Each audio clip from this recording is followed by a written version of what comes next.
कहते हैं कि आज की स्वार्थी दुनिया में आपको आंख कान के साथ साथ दिमाग भी खुला रखने की ज़रूरत है, वरना आपके साथ कब क्या हो जाए इसका कोई अंदाज़ा नहीं लगाया जा सकता। कुछ ऐसा ही मामला मऊगंज जिले के बरहटा रोड निवासी सत्यनारायण गुप्ता के साथ हुआ, जहां एक छोटी सी लापरवाही और खाते से 1,70,000 रुपये गायब हो गए। सत्यनारायण गुप्ता ने अपना बैंक खाता खाली करके साइबर ठगों को पैसे दिए ही, इसके साथ साथ उन्होंने उधार में पैसे लेकर भी साइबर ठग को ट्रांसफ़र कर दिए। दरअसल जिस व्यक्ति ने सत्यनारायण गुप्ता के पास फ़ोन किया था, उसे मालूम था कि सत्यनारायण किस व्यापार से जुड़े हुए हैं, और फिर साइबर ठग ने सत्यनारायण गुप्ता को मऊगंज जेलर बन के फ़ोन किया, और फिर एक छोटी सी चूक की वजह से सत्यनारायण को 1,70,000 रुपये की चपत लग गई। मऊगंज बरहटा रोड निवासी सत्यनारायण गुप्ता, जो वर्षों से पानी के व्यापार से जुड़े हुए हैं, उनके मोबाइल नंबर पर 14 अगस्त को एक फ़ोन आता है कि मैं मऊगंज जेलर बोल रहा हूँ और 15 अगस्त के कार्यक्रम के लिए जेल में 200 पेटी पानी की ज़रूरत है। फोन के बाद सत्यनारायण गुप्ता पिकअप वाहन में 200 पेटी पानी लोड कर उपजेल मऊगंज पहुंच जाते हैं। जेल के मेन गेट पर पहुंचने के बाद सत्यनारायण गुप्ता ने उसी नंबर पर फ़ोन किया जिस नंबर से उन्हें कथित जेलर ने फ़ोन किया था। फ़ोन पर बात कर रहे व्यक्ति ने सत्यनारायण से कहा कि जब तक आपका पेमेंट नहीं हो जाता, पूरे कागजात तैयार नहीं हो जाते और गेट पास नहीं बन जाता, तब तक आप अपना पानी लेकर जेल के अंदर नहीं आ सकते। इसलिए आप इसी व्हाट्सएप नंबर पर अपने पिकअप वाहन और पानी की बोतल की तस्वीर भेजिए। सत्यनारायण गुप्ता ने अपना फ़ोन उठाया और फिर फ़ोटो क्लिक करके उसी व्हाट्सएप नंबर पर फ़ोटो भेज दिया। अब पेमेंट की बारी आई, जिस पर साइबर ठग ने सत्यनारायण गुप्ता के खाते में पैसे भेजने की जगह उन्हें एक 90,000 रुपये का टेक्स्ट मैसेज भेजता है। यह मैसेज हूबहू उसी मैसेज की जैसा था जो बैंक द्वारा खाते में पैसे आने पर भेजा जाता है। चंद सेकंड बाद दोबारा से साइबर ठग ने सत्यनारायण को फ़ोन किया और कहा कि आपके खाते में गलती से एक्स्ट्रा पैसा चला गया है, आप 85,000 रुपये रिटर्न कर दीजिए। नकली जेलर साहब का मान रखते हुए सत्यनारायण ने चालबाज की बातों पर विश्वास कर लिया और अपना खाता बिना चेक किए ही 85,000 रुपये ऑनलाइन ट्रांसफ़र कर दिए। थोड़ी देर बाद सत्यनारायण को दोबारा से फ़ोन पर एक 85,000 रुपये का टेक्स्ट मैसेज मिलता है और फिर से नकली जेलर साहब फ़ोन करते हैं, अरे यार दोबारा से तुम्हारे खाते पर पैसे चले गए हैं, इसे वापस कर दो। इस बार सत्यनारायण ने एक और बड़ी गलती कर दी। पहली बार में ही उनका खाता खाली हो चुका था, लेकिन उन्हें लगा शायद कोई टेक्निकल प्रॉब्लम होगी जिसके वजह से पैसे ट्रांसफ़र नहीं हो रहे हैं, जिसके कारण सत्यनारायण ने अपने किसी दोस्त से 85,000 रुपये मांगकर नकली जेलर साहब को ट्रांसफ़र कर दिए।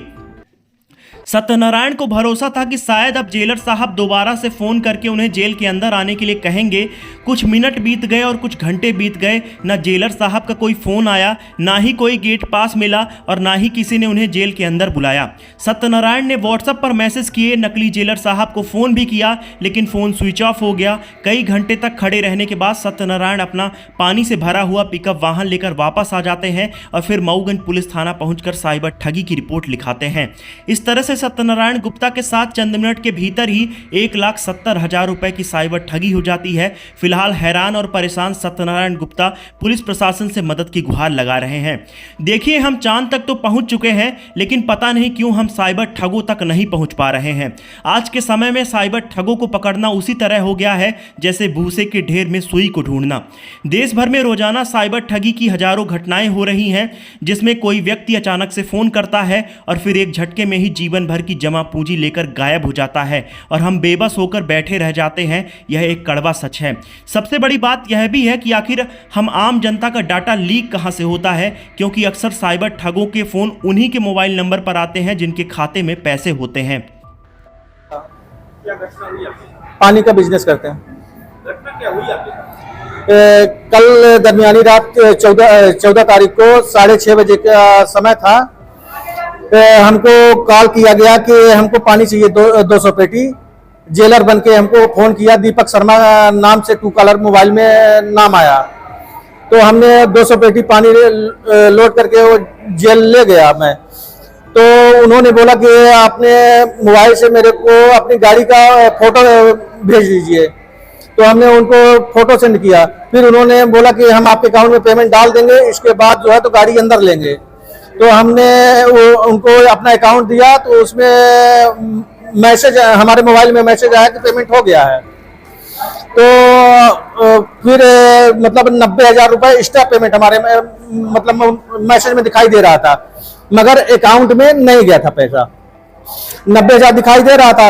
तो हम उनको हम बोले कि 85,000 रुपये हमारे दूसरे अकाउंट में है, फोन पे चलाता हूँ, उससे मैं ट्रांसफर मार देता हूँ।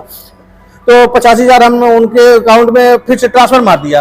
फिर उन्होंने पुनः हमारे अकाउंट में ट्रांसफर मार दिया, बोले मैसेज का, हाँ कि ये गलती से फिर आपके मोबाइल में चला गया पैसा हमारा, आप उसको रिटर्न कर दीजिए। तो हमने बोला कि भाई अब हमसे नहीं हो सकता, हमारे अकाउंट में नहीं है पेमेंट। बोले किसी और के अकाउंट से करवा दीजिए, हमारी नौकरी चली जाएगी।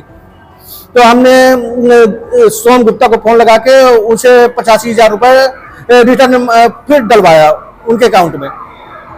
मगर हमने जब अपने अकाउंट से किया तो हमारे अकाउंट में पैसा आया ही नहीं। कितने का फ्लड हुआ? 1,70,000। पानी तो वापस आ गया, पानी कोई था ही नहीं। जेल जाने पर क्या पता चला आपको? जेल जाने पर पता चला कि मतलब सामने तो आया नहीं कोई, लेकिन फोन से सब बात हो रही थी। बोला कि जब तक सब पूरा प्रोसेस नहीं हो जाएगा तो गाड़ी अंदर नहीं लगेगी, गेट पास बनेगा। इसकी आपने कहीं शिकायत की? साइबर क्राइम में हमने कंप्लेन किया है और यूनियन बैंक में मतलब कंप्लेन किया है कल रात ही में 11 बजे रात। पुलिस थाना गए थे? पुलिस थाना में गया था तो मुंशी जी मिले और बोले कि आवेदन बना के दे दो।